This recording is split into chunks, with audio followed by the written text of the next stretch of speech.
Hi, it's Megan. I am on a little bit of an eyeshadow kick, and in my defense, it was my birthday July 1st, and then there were some friends and family sales, so I bought a few too many eyeshadows. There were some really amazing, great new formulas out, and as I started opening the eyeshadows and playing around with them, my original intention had been to do kind of 2 shadows in one video, but then I loved the shadows so much and thought they were so interesting. I just decided to do each one as its own video because they're so pretty, and I just felt that was fair. So the first one I'm doing right now is one of the Nars Dual Intensity eyeshadows. So these just came out. They're $29 for 0.05 ounces. So compare that to the regular Nars eyeshadow, which are $25 and 0.07, so 0.05 to 0.07. These are more expensive, and I guess some people online, bloggers, have done the math, and these are kind of comparable to Chanel. And are they worth it? I don't know. It depends on, I guess, how much you like Chanel and how much you like Nars. These are a wet-dry formula, and there are, let's see, 12 colors. And I got 4 of the colors, so I don't have any problem with kind of shades being too similar, but I did see some people online complaining that a couple of the shades were really similar to other of the shades. Since I kind of ordered scattershot and different things, it's not that way for me at all. So they're supposed to have sheer color, which when they're dry has intense opaque color, and then with a dampened brush it's supposed to be just a lot more pigmented and richer. So I got about 7 hours wear without an eyeshadow primer and a lot more with an eyeshadow primer. And I actually, so this is the difference between good quality shadows and not so good quality shadows. I didn't need an eyeshadow primer with these to get really great wear. And when I say it started wearing after like 8 hours without an eyeshadow primer, I could still see it. It just wasn't quite as intense. It wore evenly. I got no creasing, and I did not get fallout. So the first one I have is one of the metallic shades. I guess there are 4 metallic shades, and these are named according to like stars, celestial, Greek mythology, whatever. So the first one I have is, and I'm not up on stars, I'm not sure, I should have looked that up, shouldn't I? I should have. Lysithea. And this is shade number, let's see, shade number 2, 1932.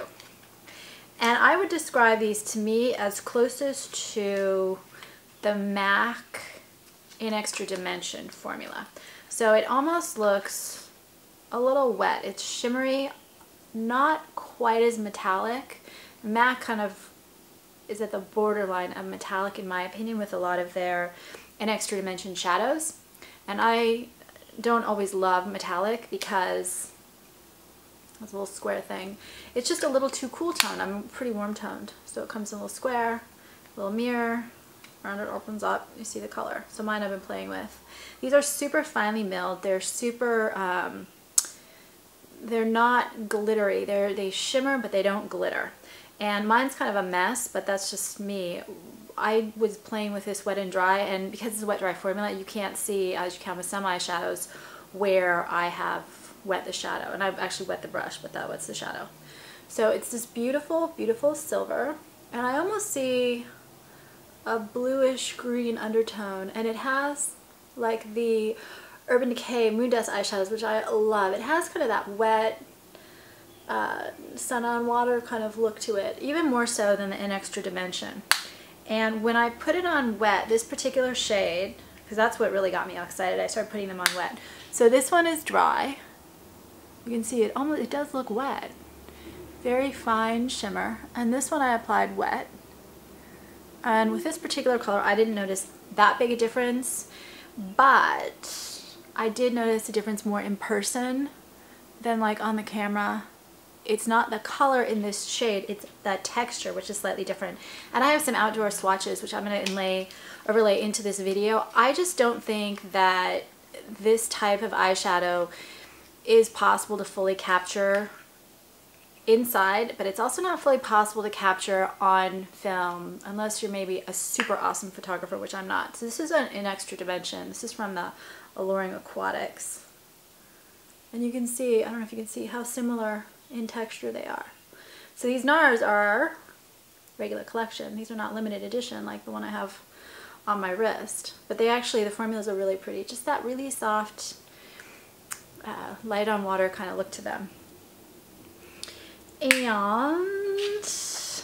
the way I also put on this one, I forgot to say, a little bit of Cassiopeia, which I'm going to do a separate review. I put a little bit up here. It's a very light pinkish white shade. I'll do a separate review for that.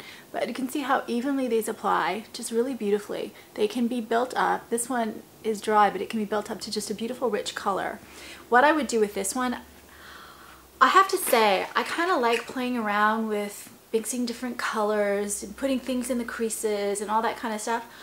The eyeshadows that I got with this current batch, I got some Armani, I got some YSL too.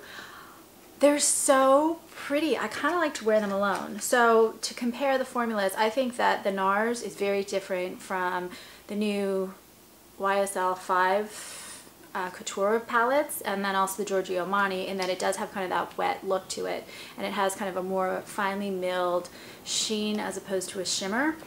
But they're just stunning color-wise, all of them. Amazing. So this one I would wear just like I'm wearing it right now, just on the lid alone, because I just think it's such a pretty color. What you could also do with it is use it in the crease with a lighter color to kind of get a smoky eye, but a softer kind of smoky eye. Put a lighter color on the lid, put this in the crease and line under the eye, and then do either a darker liner or no darker liner, or put a black in the upper waterline or the lower waterline to kind of get more depth and dimension with this kind of a shadow. Really pretty for stuff like that. And this is great if you are using like a black liner or dark gray liner and you just don't want a really harsh line underneath. A shade like this is just so pretty. It could also be graduated out with like a white in here, this in the middle, and like a dark gray on the outside.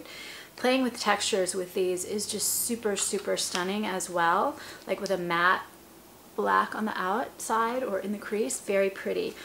But I just like it so much like this. It's just so amazing in real life. I hope kind of when I overlay the pictures you can get kind of that beautiful depth and dimension and kind of the way the light hits the colors.